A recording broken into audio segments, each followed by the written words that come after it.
That was a wonderful service, Lucy, said my sister Sue. We were enjoying tea and cake in the parish room adjacent to the church. After church on Sunday is when my sister and I have a good gossip away from our husbands. Yes, the vicar was on fire today, although I do think he is not as inclusive as he should be when it comes to other communities. Talking of other communities, or in this case, a community of one, I don't know what to do about Derek. Ever since he lost his job, he has just sat at home watching TV or playing with his tablet. And they talk about restricting kids' screen time. Hasn't he found a new job yet? I thought the economy was buoyant. He says nothing inspires him. He has thought about becoming self-employed and setting up a business, but he hasn't identified a suitable market to target. At least we have enough to live on with my job and his redundancy money. Does he have any hobbies that could inspire him? I've never told you this because it is something I can't accept and I don't talk about it. That sounds intriguing, chuckled Sue. You're going to tell me, aren't you? Perhaps it is time to confide in someone else. I know that on Sundays, while I'm here with you, he dresses up as a woman. He keeps his women's clothes in locked suitcases in the spare bedroom. What, like one of those drag queens you see on the telly? I don't know. I've never seen him, shall we say, enjoying his hobby, and I don't wish to. How do you know about this? His mum told me a long time ago, before we were married, hoping I would accept it. Knowing you couldn't possibly. Yes, that's right.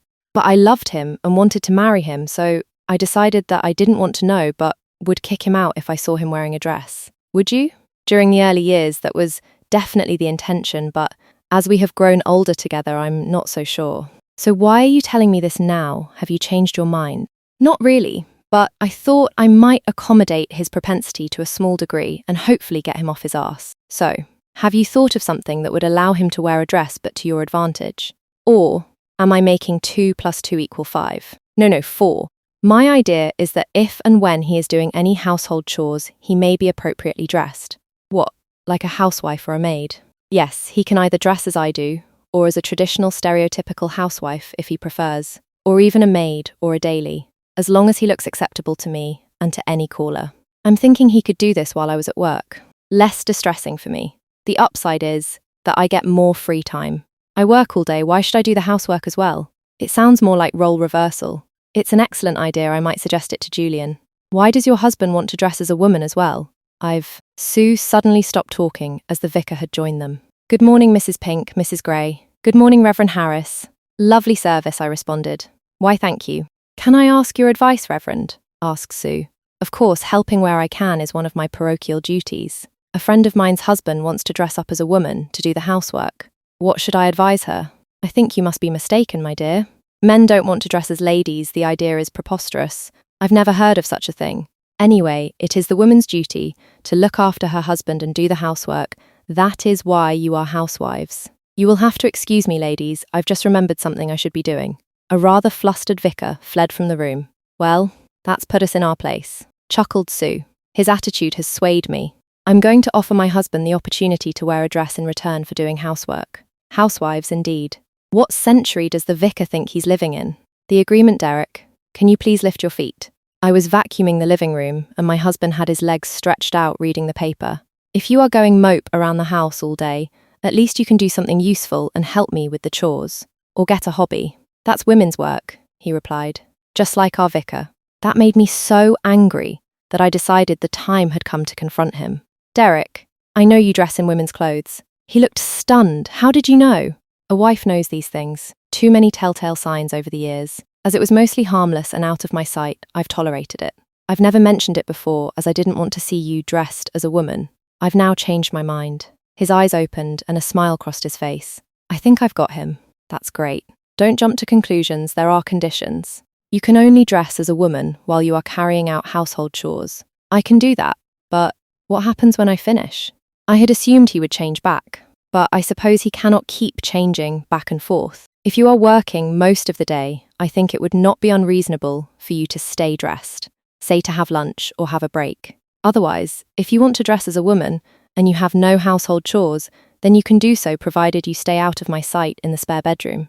Of course, when not doing the housework, you can dress in your regular clothes and we can enjoy each other's company. What about weekends? Do I have to dress normally? Or can I do housework over the weekend? I haven't thought this through. I suppose I could offload everything onto him. If you take over the cooking and preparation of meals, Then at weekends you can dress as a woman or to go out on your own, say for shopping. You can leave the cleaning, laundry and ironing to a weekday when I'm at work. But I have another condition. I don't want to see you wearing any lingerie. You have to be either completely dressed as a man or as a woman. Agreed, he said with a smirk on his face. You can use the spare bedroom to store your clothes and to get dressed out of my sight. Thank you, Lucy. I'll go and prepare my room now. Have you finished with the vacuum cleaner? Housekeeper, I thought that was too easy. I have offloaded all the household chores, but at what cost? Have I been taken advantage of? Derek spent the rest of the day preparing the spare bedroom. To give him his due, he did emerge, dressed as he was earlier, to prepare the evening meal. As usual, we chatted during the meal, but not about our agreement. After he had cleared up and loaded the dishwasher, he went back to the spare bedroom. I didn't see him again until morning. When I awoke, the bed beside me was empty. I went down to the kitchen at the usual time to find Derek preparing breakfast dressed as a woman. I was gobsmacked. I hadn't realised how deep he must be into this hobby of his. He was dressed head to foot as a presentable, convincing woman. No, housewife would be more descriptive. He was wearing a plain pale yellow waisted dress, with short sleeves, a rounded top and loose skirt. Ideal for moving around doing housework, although I usually wear a top and leggings. He definitely had the shape of a woman, with a cinched waist, fuller skirt and realistic bust, in proportion and not too large. Must be breast forms and not socks stuffed in a bra. He had clearly shaved. His arms, legs and neck looked smooth and, I hadn't realised before, quite feminine. He was wearing a blonde wig cut in a short bob style with a red hairband. He wore makeup, not heavy, more to feminise his face, and on his feet he was wearing white trainers. "Morning, dear," he said as I entered. "Breakfast is ready." He spoke with a convincing voice, so much so that for a moment I took him for a real woman. He served up, and we sat down to eat. "I must say this breakfast is delicious. I didn't know you had it in you." "Thank you, Lucy." "Derek, you appear to be more accomplished in dressing as a woman than I thought. We call ourselves crossdressers." "Yes, I've heard of them, but what do I call you?" "Looking like you do, you don't look like a Derek." "Thank you, love, I'll take that as a compliment. My femme name, that's crossdresser jargon, is Alice, but you can still call me Derek." "I think I might have to call you Alice. You seem so different to my Derek." Actually, I carried on calling him Derek. "I'm still Derek, your husband, and I do love you. But you didn't come to bed last night. Now I have my own room, I can dress without you seeing my underwear, and I can wear a nightdress. You're right, I did say I didn't want to see you in lingerie." I was surprised I just accepted his explanation, and I didn't seem to mind. "I'll be off to work now. I'll leave you to it. I'll be keeping up my end of our new arrangement by doing laundry, including the ironing that seems to have piled up. See you tonight." When I got back, he was still wearing his yellow dress. "Dinner won't be long," he announced. I noticed he had laid the table for two. I did wonder if I would be eating alone if he didn't change out the dress. He didn't change back to his regular clothes. He just served up and joined me. We ate together as we always do. I suppose he still had to clear up afterwards, and so stopping for a meal without changing was sort of in accordance with our agreement. I retreated to the living room to catch up with my magazines. "I've finished now, so I'm going up to my room," he called out. "Are you going to change?" "No, it's not worth it." I felt a moment of compassion tinged with guilt. "Why don't you just come and join me as you are, and we can watch some TV?" I know it was outside our agreement, but I was so relaxed I decided to be more accommodating. When I went up to our bedroom, as all Derek's things were still there, I noted that the bed was made, my underwear put away in all the right places, and my neatly ironed clothes hung up or put away. The routine was the same for the rest of the week. I slept alone, and Derek dressed as a woman. The house was becoming tidier, and I could see that Derek was spring cleaning room by room. He had also been out food shopping. When I came down to breakfast on Saturday, the first day off for Derek as if it were, he was in the kitchen wearing a skirt and top, smarter than his house dress, but still casual. The cotton skirt had a red floral pattern. The top was a white slim-fit t-shirt with capped sleeves. He was wearing the blonde bob wig but without a headband. On his feet were red sandals. After he had cleared away the breakfast things, he took off his apron and announced, "I'm off now. I have prepared a light lunch for you, and I'll be home for supper." With that, he picked up a red leather tote bag and disappeared out the front door. I was at a loss. I usually did the weekly shop and the housework over the weekend, but Derek left me with nothing to do, not even to do it again properly. It was clear he was far better at it than me. So I thought I would give Sue a call. Maybe we could go shopping. She was free, but suggested I drop by for coffee. Julian had gone to the office to catch up. We caught up with the gossip, then she asked, "How's Derek? Has he got a job yet? Or has he become your housewife?" I had been dying to tell her what's been happening this week, but I had been shy. "He has found something to do, at long last. You remember I told you that I suspected he was dressing in women's clothes? Well, it is now out in the open. We have agreed he could wear women's clothes providing he did so only when doing the housework. Somehow we ended up with a more flexible agreement. He took advantage and has gone off on his own today wearing an attractive skirt and top, something I had not originally envisaged. I hope he is not embarrassing you. Far from it, he makes a very attractive and convincing woman. I actually find him a little intimidating. He goes by Alice now, and I haven't seen my husband all week. We even sleep in separate rooms. Isn't that what you wanted, to find your own space, explore new horizons?" "Yes, but don't tell Derek that. This way I've got a live-in housekeeper." "I wish I had one of those. How's Julian?" "He's fine, but the company he works for is under threat from a hostile takeover, and as a senior manager he reckons he will be made redundant to make way for the newcomers. That's why he has gone to the office today, hoping they would value his loyalty and experience with the company." "Well, I hope they keep him on, otherwise you too will have a husband moping around the house. By the way, Julian and I are able to come to your soir next month." "Great. I am pleased. And Derek will be too." "Well, it looks like you are going to have some help getting the place ready." "I have thought of that." I paused. "Sorry, I need to get back." I wanted to be home before Derek. I was curious about what he had been doing. "Okay, it's been lovely chatting." I did get back before him. I thought about preparing supper. But things had been rearranged in the kitchen, and perhaps he had planned something, so I just poured myself some wine and settled down in the living room. I like this aspect of my new life. "Hi, Lucy. I'm home," called out Derek in his unfamiliar feminine voice. I got up and went to greet him in the hall. We air-kissed. We had never done that before, as he put down a number of shopping bags, from Phase 8, Marks & Spencer, Russell and Bromley, and Ann Summers. I wondered what that last bag contained. I was too embarrassed to ask. I doubt that it was something that Derek had bought for me. "I'll have supper ready once I've put my shopping away." He had prepared something special, or rather he had taken the trouble to cook something from scratch. I tended to buy chilled ready dishes. "Sue and Julian are coming to our soir." "Excellent. I've been thinking of preparing titbits that can be served from a tray, so our guests can mingle. Is there anything else you need tonight?" "I want to go up to my room and try on my new things and prepare for tomorrow." "Nothing, dear. I can help myself, besides the weekend is yours." With that he gave a peck on the cheek. "Good night." His own woman we usually lie in on Sunday, but Derek's side of the bed was still empty, so I rose at my normal time. I thought I would have a coffee. He was already in the kitchen. He was dressed in a sleeveless fit and flare summer dress, in white with a floral pattern. His waist was pulled in by a thin almond leather belt, and he was wearing matching strappy sandals with 3-inch heels. It was the first time I had seen him in heels, but the way he was moving around the kitchen it wasn't his first time wearing them. He had a different wig, same blonde colour, but with wavy locks that reached down below his shoulders. He had painted his finger and toenails pillarbox red, picking up colour from the floral pattern. He looked pretty. He is constantly surprising me. "The coffee is made, and I have warmed up some croissants for you, and your lunch is in the fridge. I'll be out for the rest of the day." He gave me a quick kiss, this time on the lips, picked up his tote bag and said, "Bye." I was at a loss. The house was immaculate. The laundry had all been done. Even my lunch had been prepared, and no Derek to spend my time with. I read the Sunday paper, I did my nails, and I thought a lot. I wanted more space, and now I had it.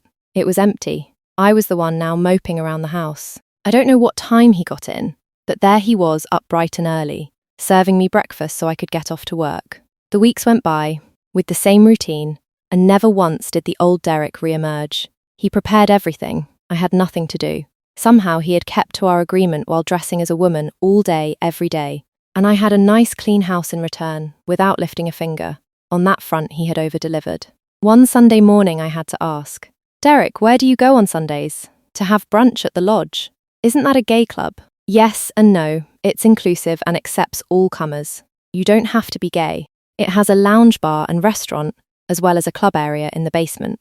Oh my God, is Derek gay? I don't think so given our sex life, when we had one that is, if he does also like men then he must be bisexual. People don't change, do they? I was too afraid to ask. I meet up with a group of crossdressers. We are all married and of a similar age. It is a chance for us to be the women we want to be, just like a group of like-minded women having a regular lunch. In the evening we migrate to the bar, or go dancing in the club. Do you dance with other men? We usually dance in a group, but if the music slows, it's nice to dance with someone close. Like a man? Of course, you don't want me dancing with another woman, do you? That floored me. Usually, I dance with one of the group. I can also get an admirer asking me to dance. Do you hold them close? Of course, how can you dance otherwise? When wearing a dress, my male inhibitions fade away, and under such circumstances, I feel comfortable with a man in my personal space. What else do you get up to? On Saturdays, I meet up with one or more of the group to go shopping, have lunch or a coffee. On Friday and Saturday nights, I go to the lodge. So your social life now centres around this group you met at the lodge. Yep, that's right. I didn't know what to think. I suppose it could have been worse. The soirée settled into a routine. On weekdays, I went to work, and Derek kept house. In the evening, we kept each other company. I decided to tolerate him being dressed as a woman all the time. Otherwise, I would be completely alone. Friday evening and over the weekend, Derek spent his time at the lodge or out with the cross-dressing husbands he had befriended. This weekend, it was going to be different. Our soirée had come around, and it was Derek and Lucy on the invitation, not Lucy and Alice. And the guests were our friends, not his new ones from the lodge. Lucy, I'm going to change now and be ready for your guests. I had already dressed in a chiffon cocktail dress. It was something to do. I hoped Derek would come down dressed normally, or what used to be normal, but I had resigned myself that he would also be wearing a cocktail dress. I had rehearsed what I would say to our friends, settling on the truth that Derek was a cross-dresser. Perhaps our more broad-minded friends would accept him and I could have some form of life back. I wasn't prepared for what he had in mind. He was wearing a maid's uniform. Well, sort of. His dress was a smart figure-hugging black dress with 3/4-length sleeves and a knee-length skirt. It could quite easily pass as a LBD. In fact, it looks too good to be a maid's dress. But the white half-apron, trimmed with a ruffle and tied with a large bow at the back, and the matching headdress definitely cried maid. Though his high heels could be those of a hostess, not a regular maid. Derek, what are you doing? Why are you wearing an apron and a maid's headdress? As I will be circulating offering your guests drinks and the delicacies I have prepared, I would be working, so I thought I should and could be dressed appropriately. You don't have to worry about a thing, just be the hostess and look after your guests. I will make sure everything runs smoothly, as is my role. With that, he headed to the kitchen and emerged with a tray of glasses of white and red wine and fresh orange juice in time for the doorbell to ring. The first guests had arrived. There was much whispering as Derek carried out his duties, diligently confining his conversation to just what was needed to look after our guests. He must have told someone his name was Alice, because that's what everybody was calling him after a while. Nobody asked about Derek. All I can say, I was very disappointed with the stunt he pulled, but I was quietly proud of the efficient and courteous way he looked after everyone. Notwithstanding an absent Derek, the soirée was a success. Mixed doubles, the following morning I got a call from a neighbour, Ben Aaron, who lived alone. Derek had left early for Sunday brunch with his cross-dressing friends, and Sue and I had stopped going to church after our encounter with the Reverend Harris. I might be uncomfortable with the idea of men dressing as women, but to deny their existence, and so not giving me any help or guidance, was unforgivable. Sue thought so too. Lucy, I thought I would give you a call to thank you for the wonderful party last night. That's very kind of you, Ben. I'm glad you enjoyed it. I must say your waitress, Alice I think her name was exceptional. She must have been a great help, what with Derek not being there. What's happened to Derek, by the way? Well, how am I going to answer that? To be frank, I was embarrassed by the whole episode last night, and although no one asked me about Derek, I was quite sure they knew Alice was Derek, but spared my shame by not mentioning it. Well, I suppose I should tell him the truth, sort of. He was working. I thought he had lost his job. He has, but he is exploring new opportunities and is following up on an old passion of his. Interesting. As I thought you must be alone, I was wondering if you would like to join me at my tennis club. I've been let down by my tennis partner, and I have arranged for mixed doubles this afternoon. I know it's short notice, but I would love it if you could join me. So Ben is assuming Derek is out of the picture, at least for the time being. I know he has always had this thing for me, and he is fit and ruggedly handsome. And with Derek spending his time with his cross-dressing friends at the weekend, dancing with men and all, why not? I would love to, but I warn you, it's some time since I played any tennis. Don't worry, just being there as my partner is all that matters. Can you be ready in an hour? I'll pick you up and we will have some lunch first. I'll be ready. It was a rush. I dug out my old tennis dress, thank God it still fitted and flattered me, and packed the rest of my kit. I had been wearing jeans and a white top with cap sleeves. There was just about enough time to change into a summer dress and heeled sandals and apply some makeup. I was ready as the doorbell went. I won't bore you with all the details. Nothing happened, really. Ben was kind and considerate and anticipated all my needs, including covering me on the court when occasionally I was having difficulties reaching the ball due to lack of practice. Lunch, and we had a drink or two afterwards, was very pleasant, almost like a first date. Ben was a flirt, and I responded in kind, but despite the attraction, I restrained myself. I don't know why. The way Derek has been behaving, I felt more than justified in letting myself go. Maybe next week. We had arranged a return match with the couple we were playing with. That Friday, when I got home, Derek was waiting for me in the kitchen, clearly dressed to go out. He was wearing his long wig, a short red silk jacket over a black sequined top with a black silk pencil skirt, an outfit I had not seen before, along with strappy black sandals with what looked like 4-inch stiletto heels. I had never worn heels that high. How does he do it? Not only that, he was now sporting jewellery. He was wearing a sparkling, matching set of a necklace, bracelet and earrings. I am quite sure they were not diamonds, surely not, but looked like Swarovski crystals to me. Whatever. He looked very elegant. "Lucy," she said, "I've prepared supper for you. I won't be joining you this evening. I've got a date. Don't wait up for me." I was flummoxed and speechless. I had never expected this when I first decided to allow Derek to cross-dress. I expected a few hours while he vacuumed the house, not dressing full-time and now going out on a date. I slowly ate my supper and then watched a series on TV, not remembering anything, wondering about what had just happened. I did wait up for him. Eventually, I heard a car pull up outside. I looked out through the window of the darkened living room and saw in the glow of the streetlight Derek in the passenger seat, with no signs of the car moving off. I feared the worst and fled to my bedroom. In the morning, I just thought, roll on Sunday, and my tennis date with Ben. Branching out the routine now changed. Derek still kept to our agreement, to the letter, though not my original intention, and performed all the household duties, except he now also cleaned for others, houses during the afternoons and offices in the evenings, saving Fridays nights and the weekends when he went out with the lodge crowd. I now only saw him at breakfast. The rest of the time he was out working or doing goodness knows what. Then one Sunday, he came home early with a man. "Lucy, this is Alfie Lewis, my partner," he said proudly, as if I was his housemate. "Alfie, this is my wife, Lucy. She is my best friend. If it wasn't for her, I wouldn't be me." I just didn't understand what he was saying. I had accepted by now that Derek had been seeing someone, but to bring him home?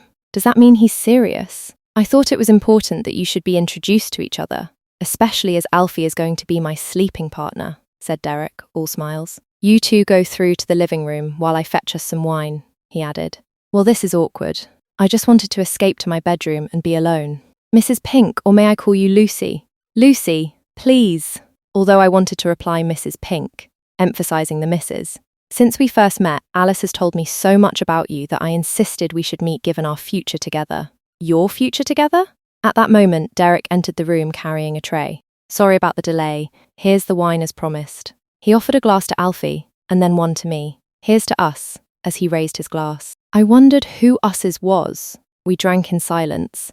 I think Alfie sensed what mood I was in, and he took his leave as soon as he had downed his glass. Derek went up to his room. He had not visited what is now my bedroom as my husband since he started wearing women's clothes day and night. His new business kept him busy, but he put aside at least one morning a week aside to clean the house and do the laundry. The house always looked immaculate, so it was enough. He continued to cook all our meals, even mine when he knew he would be out, which was nearly every day now. We only occasionally had lunch together on the day he cleaned, and I was at home. Today he was dressed in a smart suit. He was the businesswoman, not the cleaner. A blue tailored suit with a pencil skirt and a long jacket over a fitted ivory blouse, nude tights, and black 3-inch court shoes. I noticed that he was now wearing a diamond ring next to his wedding ring. We have matching rings, but he only wore his on special occasions. I had to ask, "Where are you off to today?" "Alfie and I have an appointment with the bank manager to arrange a mortgage to buy a property we have found." I wish I hadn't asked. "I saw you looking at my ring finger." Alfie thought it would help our chances if the bank thought I was a married woman. "Good luck, dear. I hope you get what you want." I hesitated, then added, "You're not selling this house, are you?" "No, you need somewhere to live. That's why we are applying for a mortgage so I can get my own place." "If that's what you want, I can't stop you. It's what I want, and why would you?" "This is my home as well, dear. Derek informed me that the mortgage was approved, and Derek and Alfie completed the purchase of the property. Lucy, I'm going to move my things to the new place. I will be running the business from there, and it will be more convenient for me, given the circumstances, to live above the shop as if it were. I'll be back on Friday to clean our house. When he said all his things, he left behind all Derek's stuff and only took Alice's. From then on, I only saw him on Fridays before leaving for work. The Pink Angel It was the first Friday since he had moved to the new place. I heard a car pulling onto the gravel drive. It was quieter than Derek's Mazda MX-5. I wondered who it was. I looked out the window, of course I did, and saw this small, bright pink car. The number plate had the green flash denoting an electric car. No wonder it was so quiet. Whoever was in the car sat there for a while. It looked as if she was on the phone. I resisted the temptation to go out and look. Perhaps Derek had sent another cleaner in his place, although I didn't think he had started taking on staff. A woman got out of the car. She was wearing a neo-pink uniform that matched the colour of the car. It was Derek, as I had never seen him before. I opened the door as he was taking out his keys from a white shoulder bag. "Hello, love," he said with a smile. His face looked more feminine. He was wearing subtle makeup, and his eyebrows were definitely those of a woman. He had also had his ears pierced, and he was wearing simple studs. His hair had been dyed blonde, with light highlights. The style framed his face, enhancing the makeover he clearly has had. His hair must have been long enough now to have it styled to dispense with the wigs. It was the first time I had seen him without a wig since our agreement. His nails were fairly short, but nicely shaped and painted pink. He was no doubt presenting as a woman now. There was no going back to the man anytime soon. "Come in, Derek. I must say, you look wonderful." It wasn't just a compliment, he did look amazing, and if I didn't know otherwise, I would have taken him as a woman.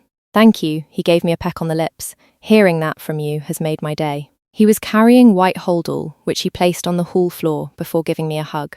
"I am here to clean the house. I wasn't expecting to find you in. I decided to take Fridays off from work, so I could be here." "You didn't have to do that. I know my way around," he giggled. "And what needs to be done?" "Well, it is the only time I will get to see my husband." "I'm pleased to hear that, and without breaking our agreement, provided I get on with my chores, that is. But first, I need to get something from the car." It was then, as he turned and went back to the car, that I noticed he was wearing classic white court shoes with stiletto high heels, matching his bag and holdall. How was he going to clean the house wearing those? He appears to be dressed more to present a stylistic image than for practicality and comfort. I suppose that's what crossdressers do. Having said that, he was wearing a housekeeping-style work dress. It wasn't tight, but flattered his enhanced figure. It had a knee-length A-line skirt, short sleeves, and a round neck. It had a rear zip and white piping around the collar, cuffs and the 2 pockets on the skirt. Embroidered above his right breast were the legends Pink's Angels and Alice. He returned carrying a cool box and a shopping bag. "I have prepared meals for you, as I now won't be here to cook them. All you need to do is take what you want from the fridge and either enjoy or heat and enjoy. Everything is labelled. You didn't have to do that. I can cook. You only heat up unhealthy meals prepared in a factory." Anyway, our agreement was that I was to do all the household chores so I could continue to dress when I wasn't working weekends. That wasn't my intention, but is an interpretation of our agreement that I had not objected to, and I didn't see him anyway as he was out, and I would never see him in his lingerie. Now he was living somewhere else. I would only see on Fridays when he was working here, so he can do his cross-dressing 24/7 freely and still comply with our agreement. I had followed him into the kitchen as he put away the prepared meals in the fridge and items he had bought from Waitrose into the cupboards or the fridge, including the usual staples, such as bread, butter and milk. He then retrieved his holdall from the hall and brought it back into the kitchen. He took out a tabard, matching the dress, including Pink's Angels and Alice, and a pair of white work shoes. He took off his heels and put them on. That answered my question. Why the heels? I think presentation is an important factor in marketing my business, so I have designed a uniform for meeting people and for first impressions which can be adapted for safe and comfortable working. If I don't need the tabard to protect my dress, I also have this to wear instead. He took out of the holdall and held up a white half apron. At least it wasn't pink. I also have work gloves of different types. I am thinking of dungarees for when I do heavy cleaning when a dress wouldn't be suitable, but that hasn't happened yet. He was silent for a moment. "Sorry, love. I must get on with laundry before I run out of time. I have a date tonight." "Yes, of course." I didn't really know what to expect. Derek gracefully and purposely went around doing his chores. I was tempted to follow him, but decided that it would be a bit awkward. So I got on with work from the office that I had brought home. At 11, almost on the dot, Derek came in with 2 mugs of coffee. We always used to have coffee at 11 when we were both at home. It seems ages ago now. Oh, lovely. Just what I need, I said. You are joining me, of course. Yes, we did agree that I didn't have to change if I took a break. He sat down on a sofa and I went to join him. There is something I want to ask you. Why pink? No. I'll rephrase that. Pink is obvious, Mr. Pink, but why bright pink? Isn't it too conspicuous? That's the point. It's neon pink. I want my customers to know that they are getting a special and unique service, and they will remember Pink's Angels. We are not going to be confused with any other service. So you will be recruiting other angels. Yes, that's right. Once I have the office ready, I want to recruit an office manager and staff to be cleaners and hostesses, Pink's Angels. You seem to have it all planned out. Yes, now I found my vocation in life, I'm determined to make a success of it, which means that I need to get back to work. We had a pleasant lunch together, which he had prepared beforehand. He said that it was not something he would normally do while working, but then I wasn't a customer, and it was his house too. Maybe so I still had a husband, well on paper that is, and a housekeeper, just not a live-in one anymore. Regrets, how's Derek? Sue asked me. Now we are no longer attending church. We get together in each other's homes on Saturday. Today was my turn. Derek went shopping with his friends, and Julian went to his golf club. Oh, I see him on Fridays when he comes to clean the house. I asked my boss if I could take the day off, otherwise I would never see him. During his break, we have a good chat, and if he's not in a hurry, we often have lunch and chat for a while. He may now be my cleaner, but he is still my husband and my best friend. Tell me, does he charge you? She asked no. I have offered to pay. But he says it is his house too, and the agreement we had was he could dress as a woman at home when he was carrying out domestic chores. So, have you been seeing anybody? Yes, actually, in a way I have. You would have thought that I would have wanted to. Now I have my own space. I have been seeing a neighbour. He was at our soir, and he must have recognised Derek, although he has never said anything. The day after, he asked me to join him for tennis, and we have been playing and socialising at his tennis club every Sunday since. Wow, sis. This doesn't sound like you. You're right. Once I got over the initial excitement, our friendship has cooled off. Why? Wasn't it hot? No. We never became intimate despite his efforts. It wasn't him. He is highly desirable and I find him incredibly attractive. I just don't have it in me to embark on a new relationship, even a casual one. You're still in love with Derek, aren't you? I never stopped loving him. I've realised I'm not uncomfortable with the new Derek, despite my long-held abhorrence of the thought of him cross-dressing. It wasn't my intention, but I gave him an opening, and it backfired. He was only supposed to dress as a woman when I was at work, so I didn't see him. Not all the time. And now he dresses all the time, with the same outcome that you only see him when he comes to clean, keeping to your agreement. I realise it wasn't that I felt uncomfortable with the new Derek. It was the thought of seeing him in a dress that pushed him away. Despite that I only know him now as my cleaner, I'm still in love with him. He is bubbling, not like the Derek that used to mope around the house. And I cherish Fridays together when he comes to clean. I make sure I'm not needed in the office on those days. Besides, my house always looks immaculate, and I am well looked after. So what are you going to do? Well, I have my work, and you, of course, and Derek's Fridays. He has decided to live somewhere else, I'm certain with his benefactor, and lead his own life. There is nothing I can do, other than welcome him, if he decides to return home. I'm sorry, Lucy. I feel that this is all my fault. I should have disencouraged you from allowing him to cross-dress in return for doing the housework. It's not anyone's fault. It's just the way it happened, and I just have to get on with the rest of my life and hope I don't lose my cleaner. That reminds me, do you still want me to ask him to come and work for you? Oh, yes, please. I could do with the help. Besides, it would help keep the family together. Well, he has a cleaning business now, but I'll let him know. How's Julian? He's worried that he will be made redundant. We should hear soon. Why? What happened? The company has been taken over, and the expectation is that the new owners will clear out senior management and move in their own people. He is worried that he will find it difficult to get a job. Oh, I am sorry. Give him my best wishes. I will, she replied. Suddenly I felt very emotional, and I burst into tears. This was how it all started, when Derek was made redundant. Sue, what have I done? What do you mean? Asked Sue as she tried to console me. When Derek was made redundant, I was fed up with him and sent down this road. Look how successful he has come. I know, but at what price? He has meaning to his life once again with his burgeoning cleaning business. He has a new social group of like-minded friends where he can be himself. He's living as a woman full-time now, something he clearly desires, and has a partner in Alfie Lewis who is supporting him financially. That's a whole new life. Yes, and I don't want to take it away from him. I have a whole new life too. I live on my own, surrounded by memories of my married life. The highlight of my week is the day I don't go to work, just so I can see my husband when he comes to clean my house, and seeing you on Saturdays, of course, which I cherish. The rest of the time, I'm alone with nothing to do. Sorry, I hadn't realised it was that bad. What can I do to help? If and when Julian loses his job, don't encourage him to become a crossdresser.